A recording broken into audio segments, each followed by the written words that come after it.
저는 제가 개척해서 섬기는 샘터교회를 제일 좋아합니다. 그리고 두 번째로 좋아하는 교회는 초대교회입니다. 제가 개척할 때 목포에 있는 많은 교회들을 사전에 답사를 하고 다녔거든요. 근데 초대교회 왔을 때 막 가슴이 뛰더라고요. 2층에 앉아서 예배를 드렸는데도 불구하고 초대교회는 막 심장을 박동하게 하는 그런 찬양의 은혜도 있었고 교회 분위기가 참 좋았어요. 개척하기 전 경험했던 그 초대교회에 그런 은혜 받았던 기억들이 있어서 그런지 저는 하여튼 세상에서 두 번째로 좋아하는 교회는 초대교회입니다. 그리고 오늘 이 여전도에 우리 헌신설교라고 헌신예배 설교라고 홍 목사님께서 말씀을 하셨어요. 저희 교회는 1여전도회가 초대교회 2여전도회인 것 같아요. 권사님들이 저를 끔찍이도 사랑해 주십니다. 이렇게 조그만 거 하나만 있어도 막 저를 갖다 주시려고 아들 보듯이 하고, 좀 실수가 있어도 늘 사랑으로 품어주시고, 하여튼 저를 끔찍이도 아껴주시는 분들이 제2여전도회, 초대교회 제2여전도회 우리 권사님들이나 집사님들이셔요. 그래서 오늘 오후에 설교를 하러 오면서 다시 한번 가슴이 설렜습니다. 참 감사합니다. 말은 나의 브랜드다라는 스피치 강사 강나연 씨의 책에 보면 이런 말을 해요. 한 사람이 사용하는 언어는 그 사람의 생각과 인식을 반영합니다.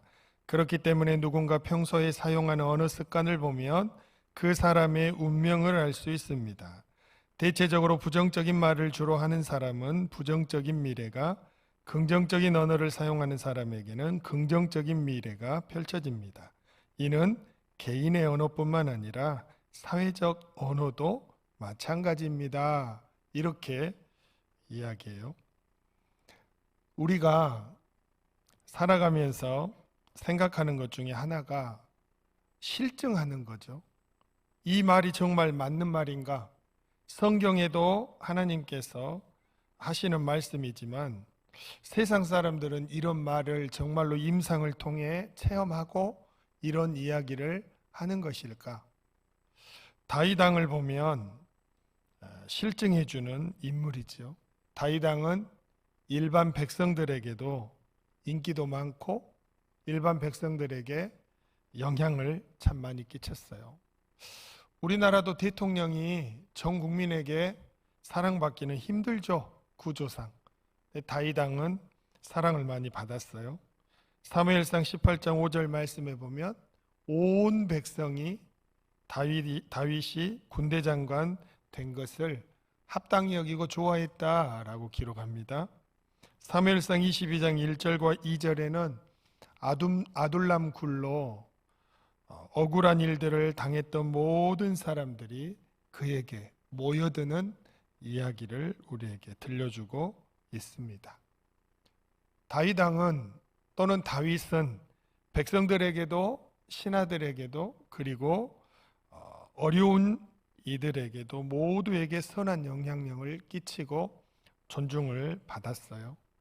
그런데 그의 선한 영향력은 어디서 올까 보니까 말의 능력에서 오는 것입니다.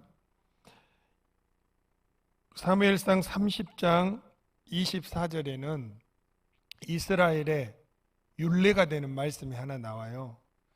아말렉 족속에게 다윗의 부하들과 또 처자녀들 많은 재산을 약탈당했잖아요. 그것을 되찾으러 갈 때 600명이 떠났는데 부솔 시내에 이르러서는 너무 힘들었어요. 그래서 200명은 더 이상 추격이 불가능했어요. 그러니까 부솔 시내에 남아서 짐을 지켰죠. 그리고 나머지 400명만 부솔 시내를 건너서 자기들을 자기들이 잃어버렸던 재산을 찾으러 간 거예요. 그리고 이제 되찾아서 돌아옵니다. 그런데 되찾아서 돌아오는 400명 가운데 어느 무리들이 그런 말을 하죠. 우리는 목숨 걸고 가서 우리의 처자식들과 재산을 찾았는데 저기 부솔 시내에서 내 쉬고 있었던 저 사람들에게는 주지 말자, 이런 이야기가 나왔어요. 그때 다윗 왕이 뭐라고 이야기합니까? 조금 더 쉬운 공동번역 개정판 사무엘상 30장 24절에만 보면 결코 그럴 수 없어. 싸우러 나갔던 사람의 몫이나 뒤에 남아 물건을 지킨 사람의 몫이나 다 한 가지로 똑같이 분배해야 하오, 이렇게 말했죠. 이게 이스라엘의 율례가 되었어요. 그래서 찾으러 간 자나 낙오에서 있던 자나 공동체는 함께 나누는 율례가 된 것이죠. 낙오하는 자들에게도 똑같이 전리품을 나누어야 한다는 그 따뜻한 말이 다윗을 다윗되게 하는 것이죠. 시므이는 어떻습니까? 시므이는 다윗 왕이 나중에 아들 압살롬에게 쫓겨 도망갈 때 막 따라가면서 돌을 던지고 흙먼지를 뿌리면서 저주했던 사람이지요. 그런데 다시 이스라엘 왕으로 복귀할 때 그를 죽이지 않았어요. 그를 놓아둡니다. 사울 왕은 어떻습니까? 사울 왕은 원수처럼 자기를 죽이려 했죠. 그런데 다윗은 끝까지 기름 부으신 왕으로 사울을 대했어요. 세상 사람들도 그들의 책에서 이야기를 해요. 누군가 평소에 사용하는 언어 습관을 보면 그 사람의 운명을 알 수 있습니다. 우리는 오늘 성경에 나와 있는 다윗 왕을 잠깐만 살펴봐도 다윗 왕은 왕으로서도 가장 존경받고 훌륭한 이스라엘의 왕이 되었고, 신앙인으로서도 수많은 시편 찬송과 어려움 속에서도 하나님을 의지함으로 승리했던 신앙의 간증을 남겼던 훌륭한 신앙인이 되었고, 그리고 그가 이끌고 속했던 공동체는 또 가장 아름답고 귀한 신앙의 공동체를 이루었다라는 것이죠. 어떻게 해서 이루어진 거예요? 다윗 왕의 언어 습관, 다윗 왕의 말의 능력, 이것에서부터 자기다운 자기가 되고, 자기가 속해 있는 교회다운 교회가 되고, 그리고 자기가 속해 있는 민족이 될 수 있다라는 것을 우리에게 보여주고 있습니다. 성도들에게 어울리는 말이 있고 어울리지 않는 말이 있다라고 오늘 성경은 말씀하시지요. 다윗은 성도에게 어울리는 말을 많이 했을까요? 어울리지 않는 말을 많이 했을까요? 당연히 어울리는 말을 많이 했기 때문에 그 말의 능력으로 다윗 같은 다윗이 되고 또 아름다운 신앙 공동체를 이루었겠죠.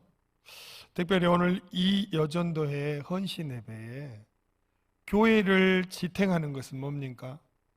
우리 여전도회 권사님들의 기도, 그리고 또 하나는 뭐죠? 바로 제2여전도의 어른 권사님들, 집사님들의 말의 습관 또는 말의 능력에 있다라는 것입니다.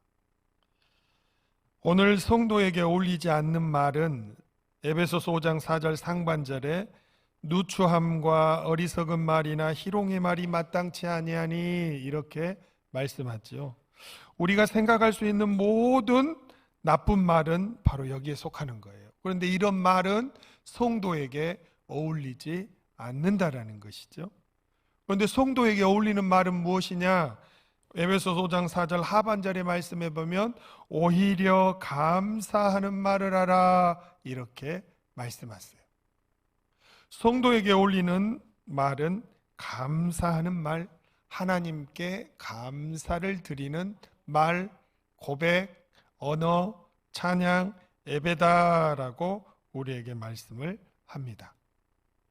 그래서 이 에베소서 5장 4절 말씀을 공동번역 개정판에서는 이렇게 번역을 해놨어요. 추잡한 말과 어리석은 이야기나 점잖지 못한 농담 따위도 하지 마십시오. 성도들에게는 어울리지 않습니다. 성도들에게 어울리는 것은 하나님께 대한 감사의 말입니다. 이렇게 기록을 했습니다. 사랑하는 여러분, 특별히 우리 이 여전도의 회원 여러분, 우리는 어울리는 말을 하게 되면 그 어울리는 말의 능력이 나를 진짜 권사님이 되게 하는 거예요.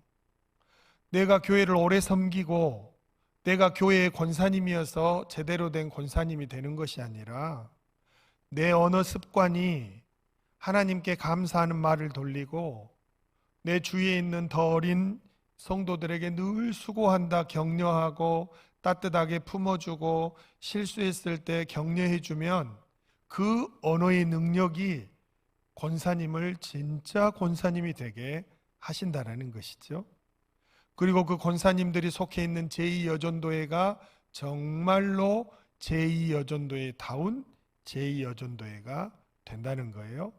그리고 그 제2여전도회에 속해 있는 분들의 언어 습관이 하나님께 감사를 드리는 성도에게 어울리는 언어로 가득 찬 제2여전도회를 통해 초대교회가 정말로 초대교회와 같은 교회가 된다라는 사실이죠.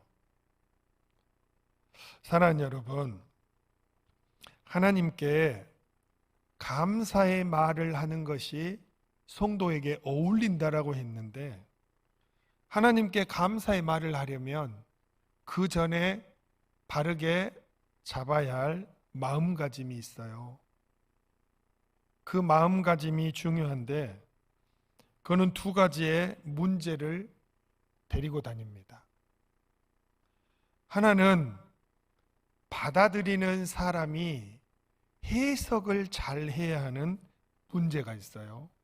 하나님께 감사를 늘 올려드리는 성도가 되려면 받아들이는 해석의 문제, 능력이 있어야 한다는 거예요. 그 말은 무슨 말이냐면 하나님께서 나에게 주시는 모든 것을 긍정적으로 해석할 수 있는 능력이 있느냐, 아니면 그것을 부정적으로만 해석하고 끝나고 마느냐라는 문제가 있습니다. 또 하나는 하나님이 어떤 분이신지를 잘 알아야 하잖아요. 우리가 믿는 하나님은 어떤 하나님이십니까? 구약성경 민수기 14장 28절 말씀처럼 그들에게 이르기를 여호와의 말씀에 내 삶을 두고 맹세하노라.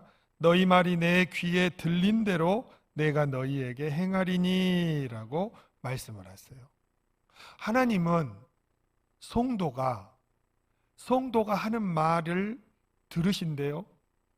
그런데 그 이야기를 말을 잘 듣고 계시다가 그 들리는 말대로 행하시는 분이 하나님이시라고 말씀을 하십니다. 그러니까 받아들이는 우리가 어떠한 상황에 대해, 환경에 대해, 조건에 대해, 나에게 지금 일어나고 있는 여러 가지 일들에 대해서 그것을 어떻게 받아들이고 이것을 어떻게 표현하느냐가 중요하다는 거예요. 내가 입술을 벌려서, 특별히 교회의 제일 어른 축에 속하는 제2여전도의 우리 회원들이 어른들인데, 젊은 사람들이나 또는 그 더 밑에 젊은 권사님들이나 이렇게 함께 신앙생활을 하면서 모든 말을 부정적으로 해요. 모든 말을 불평을 섞고 모든 말을 안 좋게 해요. 그러면 어떻게 될까요? 그 말씀을 다 듣고 계시던 하나님께서 그래, 너희 이 여전도회가 하는 말 그대로 내가 이루어지게 해줄게, 하나님이시라는 거예요. 그럼 두렵고 떨리지 않습니까? 하나님께서 들리는 대로 행하시겠대요. 그런데 여전도회가 밑에 더 어린 우리 성도들을 보면서 실수해도 격려해주고, 잘했다 칭찬해주고, 다음에 더 잘할 수 있다 위로해주고, 또 우리 목사님께도 늘 수고하신다라고 격려해드리고, 사모님에게도 늘 수고하신다고, 얼마나 보이지 않는 곳에서 우리 사모님 수고하시냐고 격려해주고 사랑해주고 아껴주고, 그런 말을 많이 하면 하나님께서 가만히 다 듣고 계시다가 우리 이 여전도에는 성도에게 어울리는 말만 하는 사람들이네, 그 말대로 내가 꼭 이루어주겠다 라고 하시고 이루어주시는 분이라는 것이죠. 여러분, 나의 신앙과 교회의 건강을 어떻게 세울 것입니까? 이기주 작가의 말의 품격이라는 책이 있어요. 2강 세 번째 글이 긍정이라는 글이거든요. 거기에 보면 윌 스미스가 주연한 영화 행복을 찾아서 라는 영화의 내용을 잠깐 거론해요. 주인공인 크리스 가드너는 망했어요. 하루아침에 파산을 당했어요. 그래서 미국 돈으로 21달러 33센트 남아있는 그야말로 거지가 되었어요. 그리고 이제 노숙자가 된 거죠. 노숙자 보호시설을 전전긍긍하고 다니는 거예요. 그런데 어느 날 눈에 뭐가 들어왔냐? 회사에서, 투자회사에서 인턴, 정직원 말고요, 정직원 인턴 사원을 뽑는다는 광고글을 보았어요. 구인 광고글을. 그리고는 면접하는 날 회사로 달려갔어요. 앞불싸 노숙자 보호소에서 자는 사람이라 뭐 와이셔츠가 있겠어요, 뭐 양복 옷이 있겠어요? 그냥 티셔츠 차림으로 그렇게 면접을 보러 간 거예요. 면접관들이 기가 막혀서 묻습니다. 이봐, 입장을 바꿔놓고 생각해 보세. 자네가 만약 면접관이라면 와이셔츠도 입지 않은 채 속옷 차림으로 면접장에 나타난 응시자에게 뭐라고 할 텐가? 물었어요. 그러니까 크리스 가드너가 그야 얼버무리면서 대답을 못했어요. 다시 묻습니다. 혹시라도 그 사람을 채용한다면 나중에 회사 사람들에게 어떻게 설명해야 하지? 물었어요. 그러니까 그때 크리스 가드너가 아주 자신만만하게 긍정적인 언어로 말합니다. 어떻게 말해야 하느냐고요? 간단합니다. 그 녀석이 와이셔츠는 입지 않았지만 속옷만큼은 멋진 걸 걸치고 왔어 라고 말씀하시면 됩니다. 이렇게 말을 한 거예요. 가드너가 긍정의 언어를 통해 면접관의 기아 마음을 흔들어 놨어요. 그러니까 이 노숙자가 인턴 사원이지만 합격을 한 거예요. 그리고 나중에 이 사람은 성공해서 크리스 가드너 홀딩스 인터내셔널이라는 회사의 최고 경영자가 됩니다. 여러분, 지금 당신이 하는 말이 긍정적인 언어인가 부정적인 언어인 것만 봐도 당신의 운명을 알 수 있다고 세상 사람들이 하는 이야기예요. 세상 사람들도 이걸 믿는 것 같아요. 그죠? 그런데 한 입으로 우리는 하나님께 감사도 올렸다, 다른 사람에 대해서 비난도 했다, 하나님께 긍정적인 고백으로 감사를 드렸다, 부정적인 표현으로 불평을 했다. 한 입으로 우리는 두 가지 말을 하잖아요.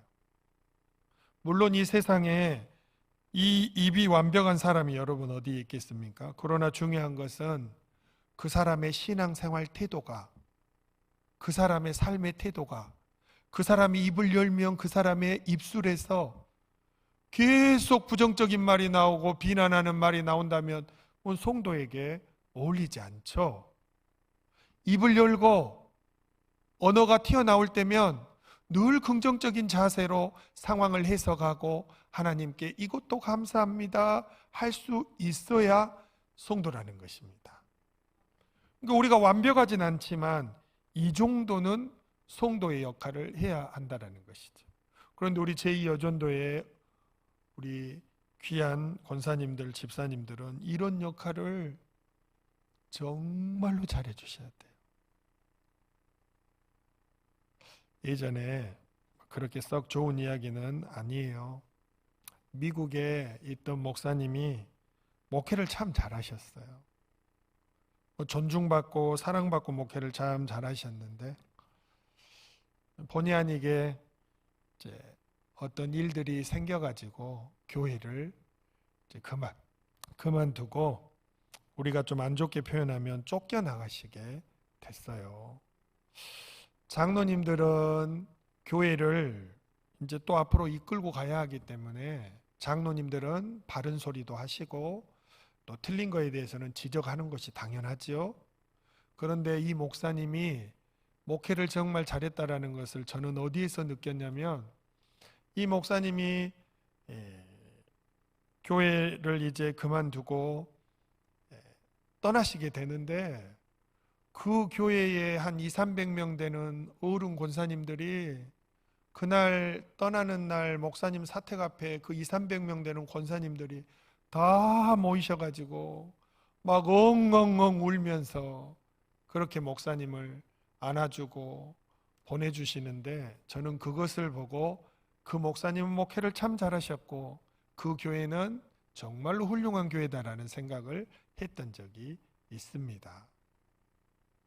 인생의 경험이 많고 신앙의 경험이 많고 신앙의 체험이 많고 젊은 사람들보다 기도 더 많이 하시고 그리고 교회도 쭉 아름답게 섬기셨던 그런 분들이 실수를 하고 어찌 보면 교회를 떳떳하지 못하게 떠나는 목사님이지만 그 목사님의 미래를 위해 안아주고 울어주고 토닥여주고 수고하셨다고 울면서 하는 그걸로 인해 아마 그 목사님은 시루에 빠졌을지라도 다시 일어서실 테고 아마 더 훌륭한 일들을 감당하셨을 것으로 저는 믿습니다. 이 교회 어르신들이 해야 할 정말로 중요한 일이잖아요.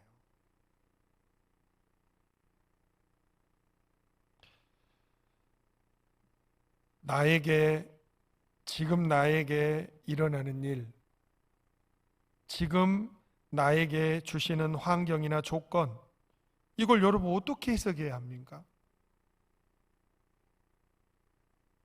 나에게 좋지 않은 일들이 일어났어요. 어떻게 해석해야 되냐고요. 그런데 하나님은 성도에게 어울리는 말이 하나님께 감사하는 말이래요. 그런데 여러분 감사를 어떻게 해요? 이 마음에서 조금이라도 동해야 감사할 거 아니에요. 그런데 감사할 수 있는 마음은 언제나 해석하는 능력에 있어요. 긍정적으로 해석하는 능력. 그거에 있다라는 거예요. 그거에. 그럴 때 하나님께 대한 감사가 흘러나온다라는 것이죠. 여러분, 나에게 주신 환경이나 조건이 지금 긍정적으로 받아들이기 어려운 일이라 할지라도 받아들여야 합니다. 왜냐하면 성도에게 어울리는 말이 감사하는 것이고 감사하는 자의 인생은 다윗왕처럼 왕으로서도 빛나고 신앙인으로서도 빛나고 그리고 교회 공동체로서도 빛나기 때문입니다. 내가 무언가를 애를 써서 훌륭한 신앙인이 되는 게 아니에요, 여러분. 내가 기도를 많이 해서 훌륭한 신앙인이 되는 게 아니에요. 기도를 많이 하면 좋은 거죠. 그러나 기도를 많이 한 데 있어 그 사람이 좋은 신앙인이 된다는 법은 없어요. 기도 백날 많이 하면 뭐예요? 입만 열면 다른 사람 비난하고 불평하는데 아니죠. 성경을 1년에 몇 독씩 읽어서 좋은 신앙인 되는 거 아니에요. 몇 독씩 읽으면 뭐예요? 입만 열면 성도하고 어울리지 않는 말만 막 다 쏟아내는데 어울리지 않죠. 그래서 하나님은 이 말의 습관이 긍정적인 마음으로 어떤 상황에도 감사할 수 있는 이 언어가 입술의 열매가 그래서 그 사람 됨됨이를 결정하고 신앙인의 됨됨이를 결정하고 그리고 그 사람의 모든 것을 결정한다고 말씀하고 계십니다. 우리 여전도의 회원님들께서 잘하고 계시겠지만 앞으로도 이 부분을 더욱 잘했으면 참 좋겠어요. 지금은 선교사로 다시 나가셨는데 경기도 분당에 가면 지구촌 교회가 있어요.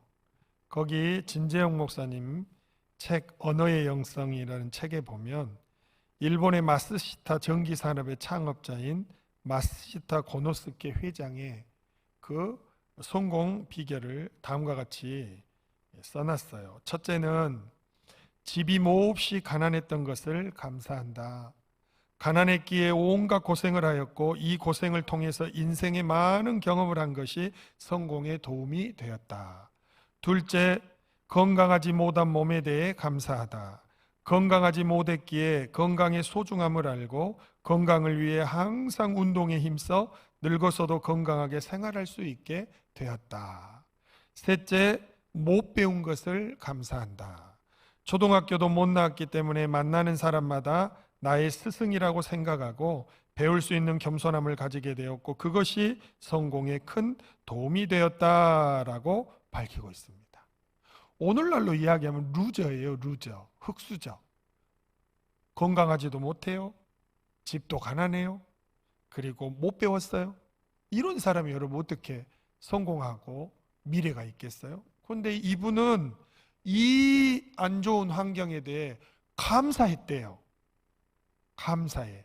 자기가 못 배우니까 어느 누구에게든 배우려 하고 건강하지 못하니까 늘 건강이 유의하고 운동하면서 집이 가난하니까 항상 고생을 했지만 그 고생한 것이 자기의 모든 성공의 기반이 되었다. 이렇게 감사의 조건을 밝히는 것이죠.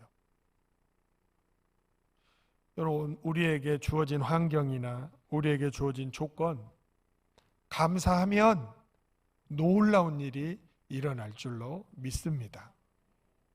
제가 좋아하는 시 중에 도종환 시인의 담쟁이라는 시집 안에 보면 가죽나무라는 시가 있습니다. 이 시는 다음과 같아요. 나는 내가 부족한 나무라는 걸 안다. 내 딴에는 곧게 자란다 생각했지만 어떤 가지는 구부러져 있고 어떤 줄기는 비비 꼬여 있는 걸 안다. 그래서 대들보로 쓰일 수도 없고 좋은 제목이 될 수 없다는 걸 안다. 다만 보잘것없는 꽃이 피어도 그 꽃 보며 기뻐하는 사람이 있으면 나도 기쁘고 내 그늘에 날개를 쉬러 오는 새 한 마리 있으면 편안한 자리를 내주는 것만으로도 족하다.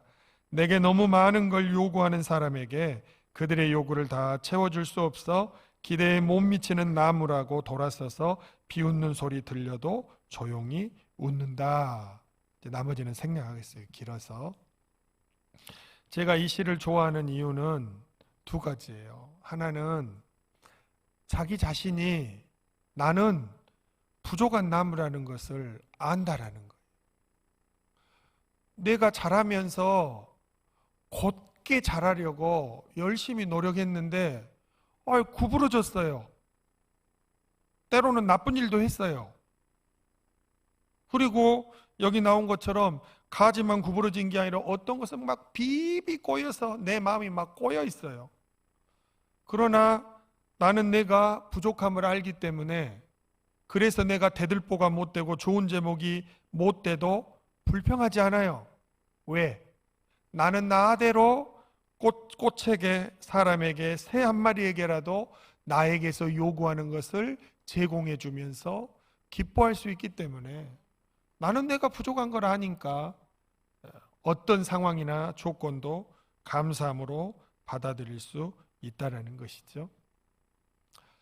여러분, 저도 교회를 개척하고 오늘날 이제는 그래도 이제 교회가 많이 안정이 되어 가고 있어요. 그런데 제가 생각하는 것이 뭐냐면 지금도 자기 자신이 부족하다라는 것을 인정을 안 하는 것에서부터 모든 불화가 일어나는 것 같아요. 가죽나무처럼 내가 곱게 자랄라 했는데 좀 구부러진 인생이고 구부러진 데가 있다. 내가 성격이 급해서 실수할 때가 있다. 내가 그런 사람이에요. 그래도 하나님은 여지껏 나를 버리지 않으시고 사용해 주시잖아요. 얼마나 감사합니까? 다른 사람하고 나하고 비교할 것이 없어요.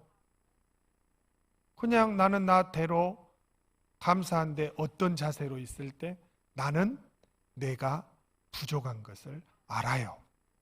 그러나 늘 하나님 앞에 긍정적으로 해석해요.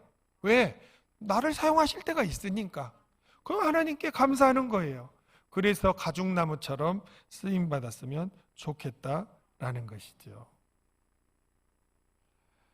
교회에서 연륜이 오래되어 갈수록 또 교회에서 헌금을 많이 하시는 성도들일수록 이 부분이 중요해요. 그런 분들이 내가 좀 부족해, 내 성격이 좀 과격해, 내 말이 좀 거칠어, 내가 실수한 것 같아, 내가 조금 더 어른스러워야 했는데 그렇지 못했어, 이렇게 말하면 모든 것이 끝나버릴 텐데 자신의 구부러진 것을 절대 시인하지 않습니다. 교회가 어려워져요. 영향력이 있는 분일수록 나는 내가 부족한 나무라는 것을 시인할 줄 알아야 돼요. 그러면 그 교회는 모두가 그런 장로님을 존경해요. 장로님이 되는 비결은 바로 이 말에 있어요. 특별히 내가 부족하다, 이번에는 내가 부족해서 이런 일이 일어난 것 같다, 딱 한마디면 끝납니다. 다 끝납니다. 저도 우리 장로님들 앞에서나 권사님들 앞에서나 셀리더들 앞에서 제가 잘못한 거 있으면 저는 완전히 100% 다 제가 잘못했다고 시인합니다. 그럼 마음이 훨씬 가벼워요. 근데 그렇게 못하는 경우들을 제가 많이 봐서 말씀을 드리는 거예요. 나는 내가 부족한 나무라는 것을 안다. 이 긍정의 시작이거든요. 하나님께서 나에게 주신 환경과 조건도 마찬가지지만 직장이나 사업에 대한 것들도 긍정적으로 좀 받아들여야 돼요. 직장에서 일하는 거 다 피곤하고 힘들잖아요. 직장에서 일하는 것이 쉬운 분이 어디에 있겠습니까? 근데 직장에서도 사업의 터전에서도 하나님은 우리가 감사하면서 직장 생활하기를 원하세요. 에너지 버스라는 별로 두껍지 않은 책이 있어요. 근데 이 책이 50만 부 돌파하고 특별판으로 나왔거든요. 그러기 두껍지 않은데 존 고든의 에너지 버스라는 책에 보면 행복하고 건강한 삶을 사는 10가지 비결에 대해 이야기를 해요. 그 세 번째가 긍정 에너지예요. 자기 삶에, 자기가 운전하는 인생의 버스에 긍정 에너지를 가득 채우라는 거예요. 그런데 특별히 어디에서요? 직장에서 그렇게 좀 긍정의 에너지 연료를 좀 가득 좀 채워라, 이렇게 이야기를 해요. 이 부분은 제가 한번 읽어드릴게요. 조지는 행복에 대해 생각해보며 다시 책장을 넘기다가 감사하며 걷기라는 페이지에 눈길을 멈췄다. 그리고 잠시 한숨을 쉬며 생각했다. 스트레스로 가득한 이 사무실에서 어떻게 감사하며 걷는단 말인가? 시간도 없는데. 부정적인 생각이 고개를 쳐들었다.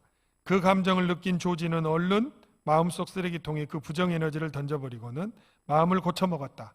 감사라, 감사라, 그래, 이거 한번 해보자.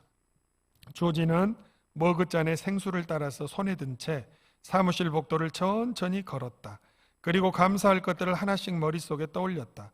혼잣말을 중얼거리는 모습을 직원들이 본다면 미쳤다고 생각할지도 몰랐다. 하지만 조지는 괴념하지 않았다. 감사할 일들을 하나둘 꼽아 나가다 보니 훨씬 힘도 나고 기분도 좋아지는 것을 느낄 수 있었다. 자기 자리로 돌아오면서 조지는 조금 전과는 달리 몸 안에 에너지가 흘러넘쳐 즐겁게 이 일을 시작할 수 있을 것 같은 기분을 느꼈다. 여러분, 직장 생활이 얼마나 힘듭니까? 우리 성도님들, 그 쉬운 일 하나 없잖아요. 그럼 여러분, 목사님은 쉬울 것 같아요? 사모님은 쉬울 것 같을까요? 목사님, 사모님의 삶도 제가 살아봐서 조금은 알지만 진짜 힘들어요. 목사님, 사모님의 삶이. 특히 목사님보다 사모님들이 더 힘들어요. 영광은 다 목사님이 받고 뒤치다거리는 다 사모님이에요. 목사님 질투하는 여자 성도들 봤습니까? 하나도 없어요. 근데 사모님은 엄청나게 질투합니다. 사모님 힘들어요. 격려도 많이 해주고 진짜 이해도 많이 해주셔야 돼요. 근데 오늘 에너지버스에서 무슨 이야기예요? 직장 생활 하는데 안 힘든 사람이 어디 있겠어요, 여러분? 다 피곤하고 상사한테 혼나고 지치고. 근데 하나님께서는 이렇게 지치는 직장 생활도 감사함으로 하래요. 긍정적인 자세로 해석하면서 하래요. 그래서 뭘 이야기하는 거예요? 감사하며 걷기. 자, 직장에서 아침부터 짜증났어요. 스트레스가 아주 가득 찼어요. 이제 곧 터질 것 같아요. 그럴 때 머그잔에다가 딱 티를 한 잔 타더니 커피를 타서 이것을 들고 교회 주위를 한 바퀴 돌든지 직장에 복도를 걷든지 걸으면서 그 잠깐의 시간에 직장에서 감사할 수 있는 조건을 한번 찾아보래요. 와, 나 같은 사람이 이렇게 좋은 직장에서 근무할 수 있다니. 솔직히 내가 이 직장에서 근무하기는 하나님이 백으로 있으니까 그렇지 내가 이런 직장에서 근무하기는 힘들어. 감사의 조건을 찾고. 이 긍정적인 해석에서 가능한 거예요, 이게 다.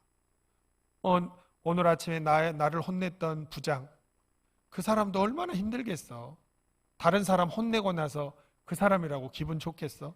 그러나 부장님이 나에게 정말로 잘 되라고 하신 말씀이야. 긍정적인 자세로 감사의 조건을 찾는 거예요. 이거 들고 걸으면서 잠깐 긍정적인 거 몇 가지 찾아서 감사했더니 책상에 앉을 때 조지가 완전히 막 힘이 넘쳐나고 긍정 에너지로 가득 차서 오후에 일을 열심히 재밌게 했다라고 이 책에서는 기록하고 있습니다. 설교를 마무리하겠습니다. 꼼짝할 수 없는 내게 오셔서라는 윤석원, 박수민 두 공동 저자의 책이 있어요. 근데 이 책의 부제목은 전신마비 27년 하나님과 함께한 날들의 기록이라는 부제목이 달렸어요. 윤석원 형제는 23살 때 교통사고를 당해가지고 이 목 아래가 움직일 수 없어요. 그러니까 요양원에 24시간 이렇게 누워있는 거예요. 이렇게. 그런데 이런 사람이 박수민 선교사님과 함께 자기 인생은 행복하다고 감사하다고 그런 책을 썼다는 것이죠. 그런데 이분이 33페이지에 보면 감사의 조건을 10가지나 기록해놨어요. 여러분 한번 들어보실래요? 지난 1년 동안 병원에 한 번도 가지 않았음을. 막 발작하면 병원에도 가고 해야 되는데 지난 1년 동안 한 번도 그런 일로 병원에 간 적이 없어요. 그냥 여전히 누워있어. 이렇게 움직이지도 못하고 24시간. 이런 사람이 그렇게 병원에 1년 동안 안 갔다고 감사하는 거예요. 두 번째로 부모님과 동생 식구들이 건강하게 지낼 수 있으니까 감사하대요. 세 번째로는 폐렴 없이 숨을 편히 쉴 수 있으니 감사하대요. 네 번째는 공부하는 동안 심한 욕창으로 고생하지 않음을 감사하대요. 다섯 번째는 입으로 먹고 마실 수 있음을 감사하대요. 여섯 번째는 신학 공부를 통해 훌륭한 신앙의 친구들을 만나 교제할 수 있게 하심을 감사하는 거예요. 이 사람이 사이버 신학대학원을 이렇게 누워서 공부를 하는 거예요. 그리고 진짜 2020년 6월에 졸업을 했어요. 일곱 번째는 이 큰 머리로 학업을 열심히 쫓아갈 수 있는 열정을 유지시켜 주심을 감사하고, 여덟 번째는 부양해야 할 자식이 없고 잔소리하는 아내가 없음을 감사하는 거예요. 그리고 아홉 번째는 주일마다 교회에 가서 예배 드릴 수 있음을 감사하는 거예요. 그리고 10번째는 이러한 삶을 유지하기 위해 수많은 하나님의 천사들을 삶 속에 보내주심을 감사하는 거예요. 사랑하는 여러분, 여러분과 저는 24시간 요양병원에 누워있는 윤석원 형제보다는 훨 낫잖아요. 하나님께서 합력하여 선을 이루시는 분인데 지금 여러분과 저에게, 우리 자녀들에게 혹 사람들이 이야기하는 것처럼 안 좋은 일이 일어나기도 하고, 또는 태어난 환경이나 조건이 별로 좋지 않고 직장이나 사업의 터전에서 지금 너무 괴로움을 당하고 있을 수도 있어요. 그리고 무엇보다도 신앙생활하는 공동체 가운데 우리 초대교회를 바르게 세워야 되겠는데 고민하시는 성도들도 많으시고, 무엇보다도 어른들인 우리 제2여전도의 회원들이 먼저 바르게 서야 하겠는데 어떻게 해야 할까? 그것은 어떤 상황이 나에게 주어지든지 욥처럼 감사할 수 있도록 긍정적인 해석을 필요로 하는구나. 나의 말을 하나님께서 듣고 계시는데 그 들은 대로 이루시는구나. 아이고, 정신 차려야 되겠다. 그래서 내 입술에서 항상 감사의 고백이 나가고 어떤 상황을 당해도 되도록 긍정적으로 해석해서 하나님께 합력하여 선을 이루어 주실 것을 믿습니다. 감사합니다. 그리고 햇볕처럼 반짝이는 인생으로 변화되고, 그리고 내가 나다운 신앙인이 되고, 내가 나다운 직장인이 되고, 내가 나다운 제2여전도 회원이 되고, 그리고 나로 인해 제2여전도회가 정말로 아름다운 여전도회가 되고, 이 여전도회를 통해 우리 초대교회가 정말로 아름답고 귀한 그런 교회가 될 수 있기를 간절히 바랍니다.